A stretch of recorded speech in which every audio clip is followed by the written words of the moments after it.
asalaamaaleykum mbokk waa internet bi ñu suivre à travers partout dans le monde entier rawatina chaîne bi naan ko 221 tey nag dañoo ñëw fii ci Medina seet si benn rappeur bu mag ñu naan ko Khalifa ñu ngi lay siyaar. yasaay auzu billahi mina sheytaani rajim bismillahi rahmaani rahim barke Bacha Maam Ressa Diop bëgg baay alors Khalifa rappeur la ak làmmiñu askan wi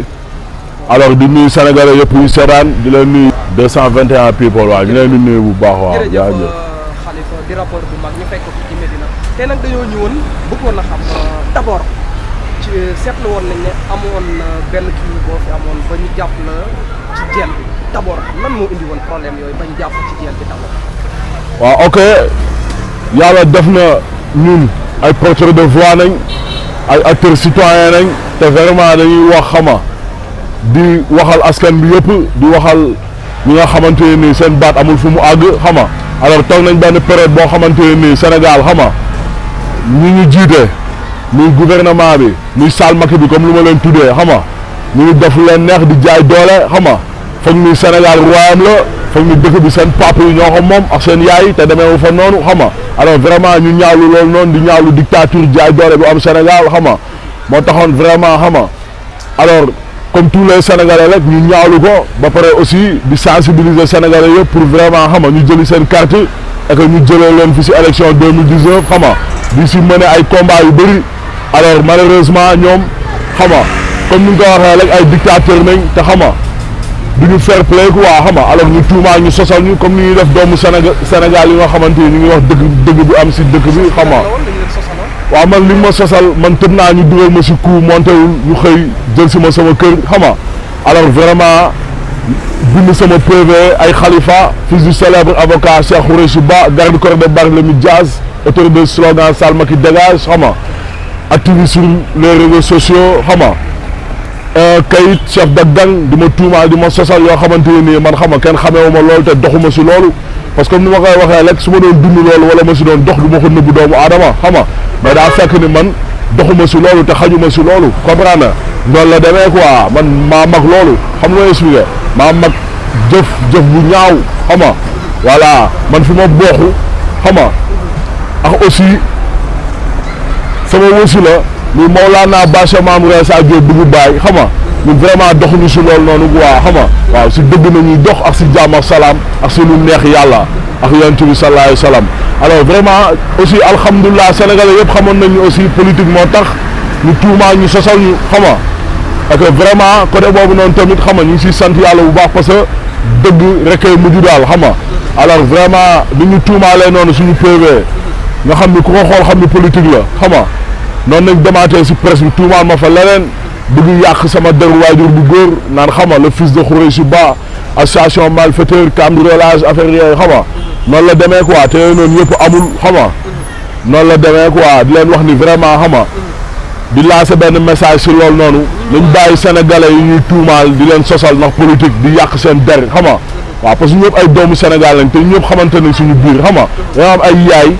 xama am ay waajur am ay mbokku xam nga expliqué noonu la demee am yoo xamante ni dafa war a jeex Sénégal quoi ndax politique kese ñu jël la tuumaal la ko la ay motif yoo xam ni yow dundoo loolu te defoo loolu moo war a jeex Sénégal te ñu ngi koy lancer message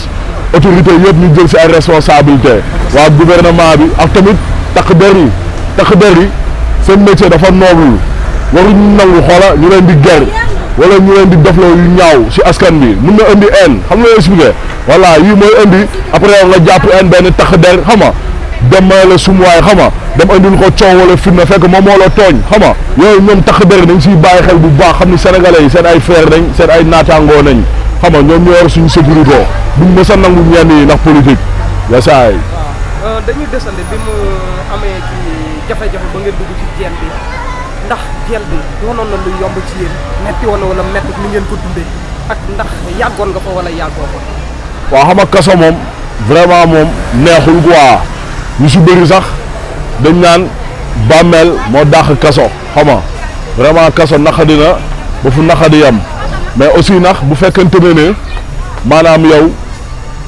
ragal yàlla ak gëm yàlla xama ak dëggu ci yàlla ak bëgg yàlla moom moo la yëkkati te moom nga jiital sa àdduna sa dund yaakaar naa bépp gàllankoor boo munti am yow xama da ngay sant yàlla jël lépp delloo ko si yàlla xama et que aussi yàlla da lay jàppale tamit xama oyofal la tamit yan bi comprendre na waaw xam nga aussi nga dugg si kaso ñu tëj la xañ la sa liberté xañ la sa temps ak yooyu noonu yëpp te defoo dara xam nga sa réew nga doon xeexal xam nga loolu tamit neexul si xol vraiment naqadi na trop xam nga mu naqadi ñu trop mais dañ jël lépp teg ko si loxo yàlla xam nga sant yàlla bu baax alors yàlla aussi xam nga waaye fal nañu yan bi daal xam nga waaw tëdd nañ ko si ngor ak si jàmm ak salaam ak si sutura ba keroog yàlla di tegg tuuma di seetal suñu der xam nga ñu bàyyi ñu ñibbi waaw aussi kaso Sénégal tamit doy na waar waaw parce que Sénégal moom c'est le 52e pays le plus pauvre au monde xam nga waaw waxuma la sax kaso am na ay kër sax yoo xamante ni nii saa waay condition de vie la kenn xamul lu mu demee asama kaso bi fees na dell xat na tàng na da nga fay nekk seddaay sax muy tàng asama instant bii nii tàngaay xam nga paquetage bi may la sumbaay da ngay gis ku tëdd nii xam nga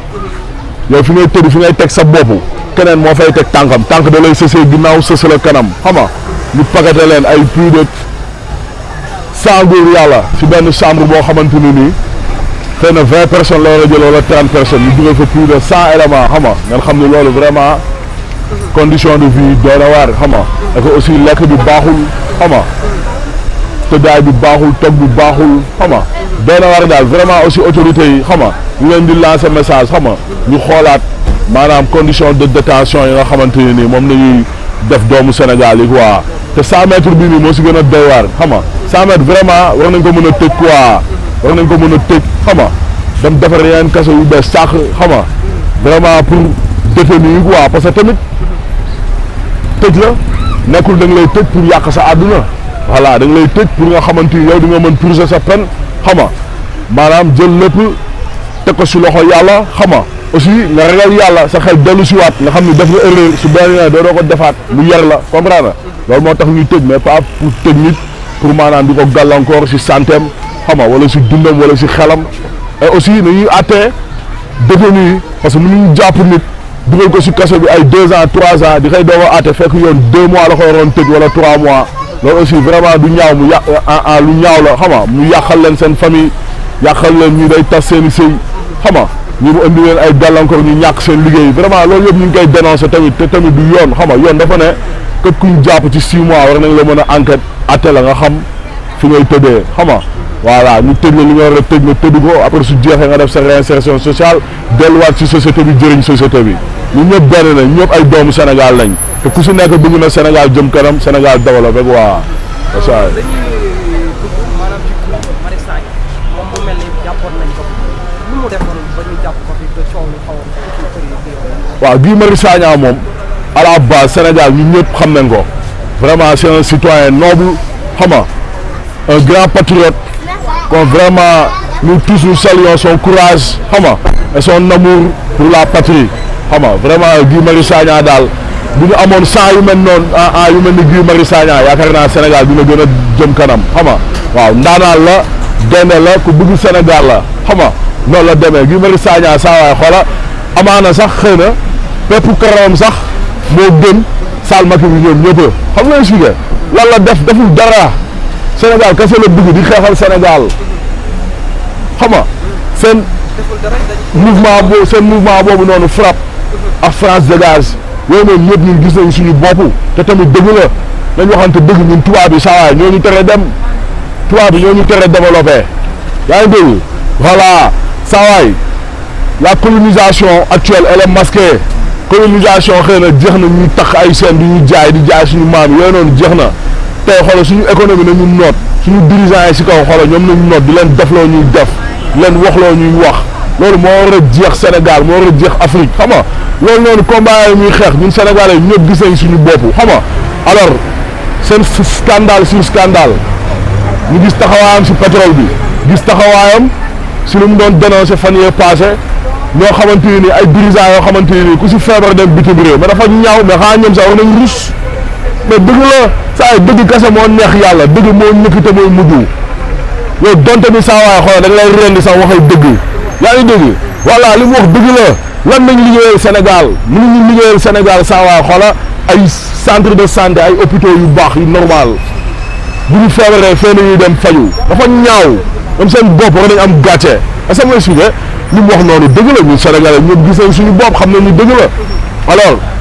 bu fekkente ne ay xaw ma alerte au terrorisme xaw ma fausse alerte mais c'est faux. FRAPP moo annoncé loolu te bi ñu koy annoncé aussi Guy Marius Sagna newu fa woon Guy Marius Sagna signé wul loolu xam nga dañu bàyyi bluff bi di jéem a dox suñu maan ñu xam nañu baax nu mu demee nañu bàyyi doomu Sénégal yi jaay doole di leen collé ay faux motifs di leen dugal si kaso bi journaliste boobu tamit Adama Gueye nañ ko bàyyi mu ñibbi bàyyi yërmande ay doomu Adama kase ngeen amaana sax yàlla lu mu leen teg moo gën a métti parce que yàlla daf leen dénk responsabilité bu diis pour ngeen jiite kon nit boobu noonu leen ko jaarale yoon noonu la demee quoi ñun xoolal ragaluñu leen te faalewuñu leen ngeen def ñu leen neex nax ñun Sénégal yëpp nañuy waxal te dëgg nañuy wax te yàlla tax est-ce que dëgg te leen ko si yoon yërmande ngeen xam ne ay doomu aadama ngeen te ngeen war a liggéeyal Sénégal xool leen Sénégal lu mu leen defal ngeen delloo yéen Sénégal lu mu leen defal ngeen teg ko si yoon yërëm doomu Sénégal yi yërëm sénégalais yi loolu lañ soxla quoi te loolu la ñuy xaar si ñoom xaw ma. waaw moom la ñu desandi ba léegi def émission dañu dugg ci actualité du ma ne actualité coow lu rëy nekkoon fi ba léegi ñu koy ñëw di wax affaire ngóor jigéen ci Wally Seck yow looy wax ci Wally Seck affaire ngóor jigéen bi ñu bëri. waaw xam nga Khalifa rappeur en tant que làmmiñu askan wi xam nga en tant que doomu jullit en tant que jullit en tant que soldaaru Bañas soldaaru Bachar Mamour Sa Diop bëgg baay vraiment di ñaawlu xam nga coowal góor jigéen gi fi amoon ak coowal góor jigéen yi am si dëkk bi yàgg na fi am sax ak loolu góor jigéen yi fi nekk ak vraiment secte yi fi nekk ak vraiment lépp lu nga xamante ni mi ngi xajamal diine islam xam nga vraiment loolu dañ ko mës a ñaawlu te dañuy sax si di ko ñaawlu te dañuy sax si di ko xeex di sax si di sensibiliser jeunesse bi xam nga ñu boycotté yooyu noonu ba pare moytu xeet yooyu noonu xam nga Wally Seck dafa def lu dangereux ñun Wally Seck faalewuñ ko amaana bu fi romboon sax di nga ko nuyu di nga ko lijjanti yaa ngi dégg mais daa fekk ni daa nekk nit koo xamante ni nii dafa fës jeunesse su lëmm di roy si moom ñëpp di ko seetaan mu am visibilité am masse populaire xam nga alors bu defee loo xamante ni nii day yàq valeur sénégalaise wala day yàq identité wu Sénégal xam nga wala day attaqué suñuy mœurs ñun dañuy dal si kawam saa waay en tant que làmmiñu askan wi en tant que porteur de voix kenn mënu si dara. voilà lu leen neex nañ def nax yaa ngi dégg ñun noonu la demee quoi te dafa def lu dangereux sol drapeau góor jigéen un drapeau qui symbolise toute la communauté homosexuelle en général LGBT yaa ngi dégg mu def ko si période boo xamante ni nii Gay Pride ñoom homosexuels yi ñuy def seen gàmmu def seen festival annuel est-ce que yaa ngi dégg alors bi mu defee loolu noonu góor jigéen ñi ñoom seen bopp génn di ko félicité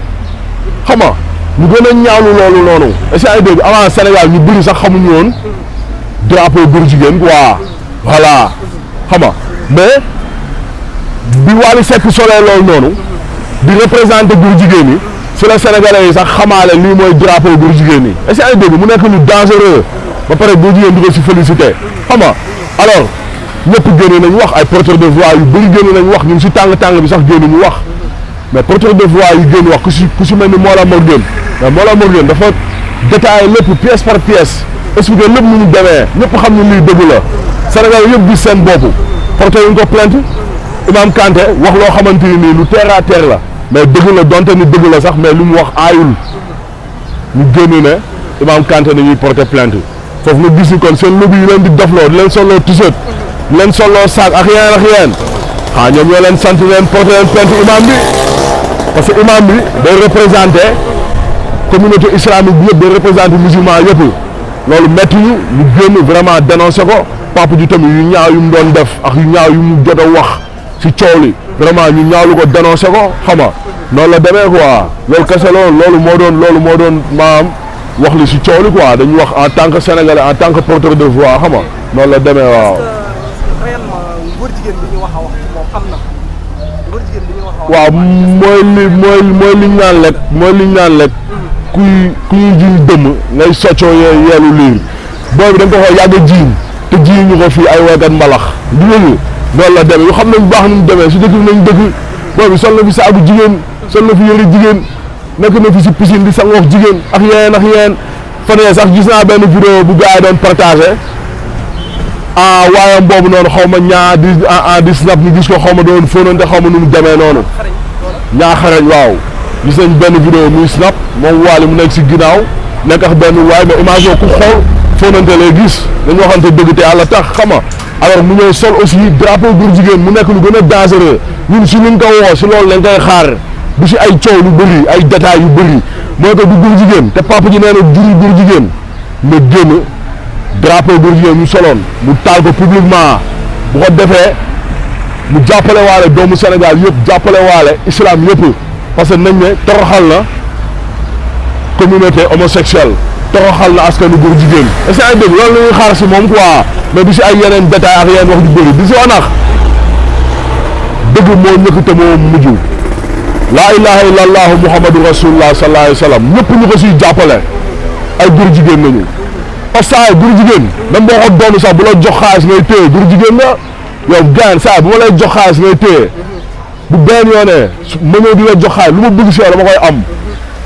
góor jigéen saa même boo nekkul góor jigéen sax ngay jël seen xaalis sax góor jigéen la amul luñ si sax masala wala di négocier voilà amul ay man du ma góor jigéen juruma góor jigéen ma joxe xaalis ma jël kon góor jigéen la loolu mooy wax ji waaw.